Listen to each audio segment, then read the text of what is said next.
This is Dr. Pedrom Mashaw. I'm a dental fellow at Stanford Hospital. This is Med School Insiders, a day in the life. We got a pretty busy day today. We're gonna do some rounds in the morning, then some OR cases. In the afternoon, we'll be in clinic in our outpatient clinic.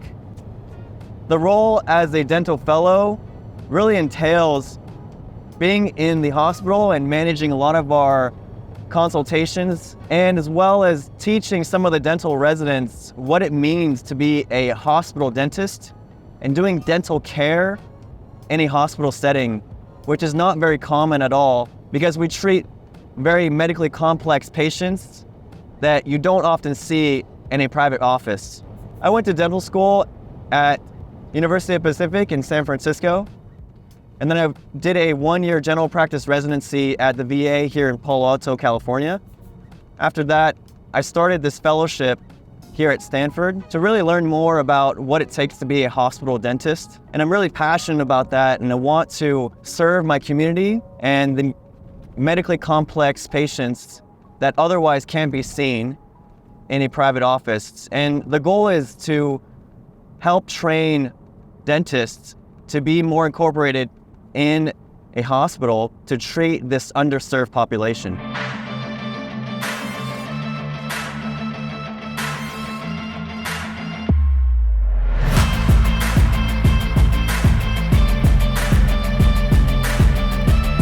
Rounding is when we're going to check up on our patients in the morning, and we're going to check to see if they're healing correctly after oral surgery and some dental extractions.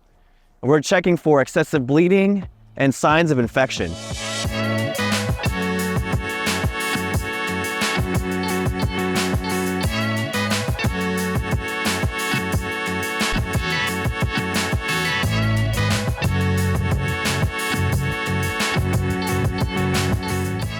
We just finished rounds on 4 of our patients. Everyone is healing pretty well. One of the gentlemen had a little bit of excessive bleeding, and so we were able to stop that with some gauze pressure. All of our patients had dental extractions done, and now we're going to finish some notes and then jump over to the OR for a joint case with ENT. We have a 56-year-old male who's got squamous cell carcinoma of the tongue. He potentially will be getting radiation therapy in the near future, and so we're doing the dental extractions or the dental clearance prior to the radiation therapy. We had the chance to join ENT in their surgery of the partial glossectomy, and they'll be doing their part after we do the dental extractions. So we got about 4 teeth to remove. We'll make sure that they are nice and clean from any infection. And then we'll make sure he's nice and hemostatic from our part, and then we'll have ENT join us after that.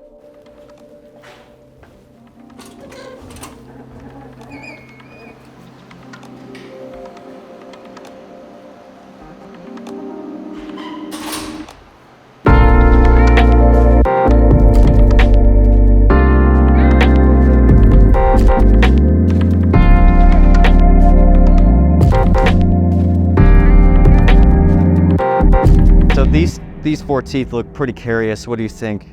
Yeah, looking at his radiographs and looking at this clinically, I don't think these 4 teeth are restorable, honestly. Given that he's about to start radiation therapy, I think these 4 teeth need to be extracted prior to starting therapy. Yeah, I agree, and we definitely want to take these teeth out prior to the radiation, as he would be at an increased risk of developing osteoradionecrosis, which is basically dead bone from radiation in the jaw, if a tooth extraction were to happen after the radiation. We just finished the case. Here's the x-ray of our patient. He had these root tips and a big cavity over here that we ended up removing these teeth. He does have a cavity here and a potential infection on this tooth, but these teeth can be treated in an outpatient clinic, getting fillings, crowns, and a root canal. The best thing about this is the patient recently established care with a dentist, so he's going to be seeing that dentist for the fillings and the crowns and the potential root canal on that tooth. Root canals, fillings, crowns are totally safe after radiation. It's only when we're doing any sort of surgery with the bone, including tooth extractions, that we're concerned about prior to radiation. Not every time do we get a chance to just sit down and eat some lunch when you're in a fast-paced environment. It's always grab and go or no lunch, and when you have the opportunity, you take it.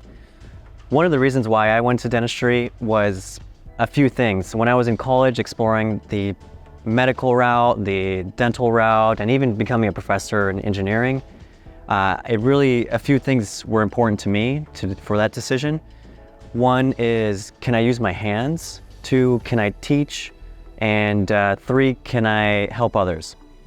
And let's be honest, I did want to feel that I could be fairly compensated for a specialized skill, and dentistry ticked a lot of those boxes for me. And it really boiled down to the community, a sense of belonging, and the autonomy to own my own practice. After dental school, you don't have to do a residency. It's completely optional. You can do specialty residencies like orthodontics, periodontics, oral maxillofacial surgery, but you don't have to. You can start practicing immediately after. There are some general practice residencies you can do, but it's completely optional. And that's more to learn more advanced surgeries, more medicine, and it's more in an academic type setting. It's usually about a year if you do these general practice residencies. I chose to do a hospital-based general practice residency for a year to learn more advanced surgeries, complex procedures in dentistry, more of the medicine, and with the overall goal to learn more about treating the overall patients and to learn about medically complex patients and how to treat them in a dental setting. Whew. I just got a page from, looks like it's cardiac surgery. Whenever that pager goes off, it's always really anxiety provoking. So let's give them a call back and see what's going on.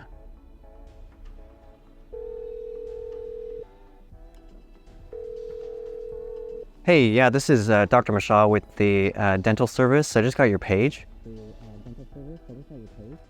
Okay. Dental service, I just got your page. Yeah, so you guys want a dental clearance prior to cardiac surgery. That's, when is it planned for? You guys want a dental clearance prior to... Okay, planned for Friday. And, okay, did you guys get any imaging by any chance yet? Dental service, I just got your page. Okay, got it. Okay, perfect. Panorex is up. Okay, great. I'll take a look and then we'll give you a call back. Let me go see the patient and review the imaging, and we'll get back to you. Awesome. All right, thank you so much. Bye. Looking at the x-ray, at first glance, I see 2 teeth that kind of jump out at me in terms of being a risk for infection. One of them here on this lower right is this molar that's got some bone loss and potentially some infection around here. And then the molar right here, the first molar on the lower left, it looks like it has a big cavity, and it looks like there's some bone loss, which could actually be part of the infection. We're looking at probably just these 2 teeth to be extracted, but of course we need to go look clinically and just confirm our findings and then give our recommendations. Likely this will be a case that will be added on for a wait list for the OR prior to cardiac surgery, which is scheduled on Friday. Hey Priscilla, I just got a dental clearance prior to cardiac surgery. I'm gonna go see the patient, probably needs 2 extractions. Do you want to come with me? Yeah, sure, let's do it now.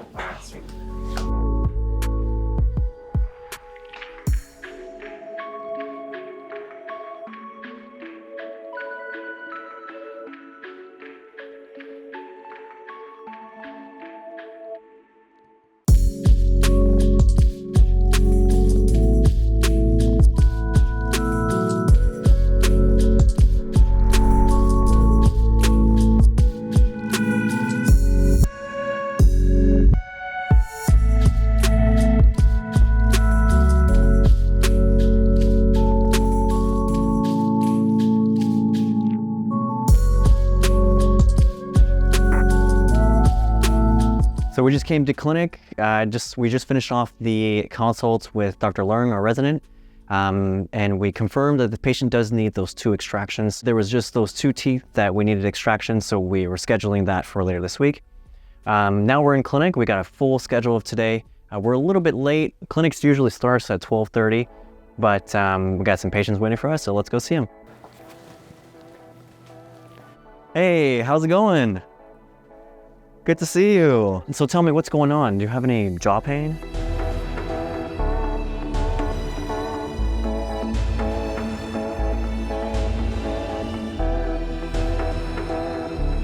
We had a pretty busy day today in clinic, but it was pretty exciting. We saw some special needs patients we did some clinics for, and we also saw some patients with jaw pain. And one particular case, we did a biopsy for a gentleman that we had a suspicion for oral cancer. Now, this is not a typical general dentistry office where they usually do fillings or crowns or restorative work for. This is more operating as a dental surgery or oral surgery clinic. And so we're really following up on our patients that have been seen in a hospital, and we're monitoring their healing progress, or we're evaluating patients to be surgical candidates for potential surgery in the hospital. There are a lot of things that surprised me about coming into dentistry. The average debt after coming out of dental school was very high. It could be anywhere around $400,000. That was pretty shocking. The second thing is the breadth and the depth of knowledge that's required, including the beyond the teeth and the gums, like knowing the anatomy, physiology, pharmacology, about the muscles of mastication, the occlusion, and how that all intertwines as well. There are a lot of things I love about dentistry, and one of it is being the educator and helping patients understand about their oral health, even my friends and family, as it's not really taught in grade school very much. Second is being able to give patients a smile that they're proud of. Some of the things that I don't like about dentistry are the how mentally and physically draining it can be. You're hunched over all the time, you could have poor posture, and that can really catch up to you. The other thing is that the negative perception that society has over dentists, it can really lead to a lot of fear, anxiety, and avoidance of dental care, which can have negative consequences on oral health. And of course, it's not always a fun time when your patients, at least once a week for me, when a patient tells me that they hate the dentist. It's 5:30. I'm gonna go home now. This is a typical OR and clinic day, but there are some days where we have OR all day, and that is pretty demanding. That can end around 6 p.m. And those days are pretty tired. Today I'm pretty tired. We're just gonna go home, relax, hang out. I like to play a little piano, so hopefully I can get some playing in. You know, dentistry can be lots of fun. I think it's great for somebody that wants to use their hands every day, has an eye for aesthetics. It's sometimes the first thing that people will see. And if somebody wants a shorter training period, I think dentistry is great for that. Dental school is very similar to medical school in terms of the first 2 years being pretty heavy didactics, and you learn a lot of the biomedical sciences, your anatomy, physiology, pharmacology, and you also learn about the whole body and the whole systems. In addition to that, the first 2 years, you have to also go to a simulation lab or sim lab, where you practice drilling on teeth and you learn all the techniques and the mechanics behind dentistry, doing the fillings and the crowns and things like that.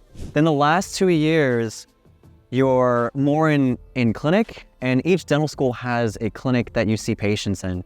So on average, you could see 2 to 3 patients a day, depending on your clinic schedule and what you have planned. And then those 2 last years, you also have some of the more advanced dental courses you do.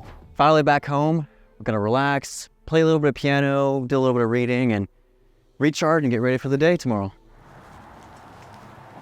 Some advice I have for incoming dental students or pre-dental students are to really hone in on your why for wanting to do dentistry, because you don't want to be stuck in a career that's not going to be super fulfilling for you. Don't be afraid of failing, and always ask for help. Find ways to increase your eye-hand coordination. Anything like sewing, drawing, playing an instrument, find something, and start planning your finances now, because dental school is pretty expensive. I chose to do a fellowship at Stanford Hospital because truthfully, I didn't know of any other programs that did hospital dentistry. And I was already doing a residency at the VA close by that rotated at Stanford. And so I saw the work that was being done and I loved it. And I chose to stay to complete a fellowship. After I finished fellowship, I really want to go into private practice and to improve my restorative skill set and be a comprehensive family dentist. But I also want to be part-time hospital dentist, doing exactly what I'm doing now and seeing patients in a hospital setting, because I would like to remain in academia. Thanks for watching. That was Med School Insiders, a day in the life of a dental fellow.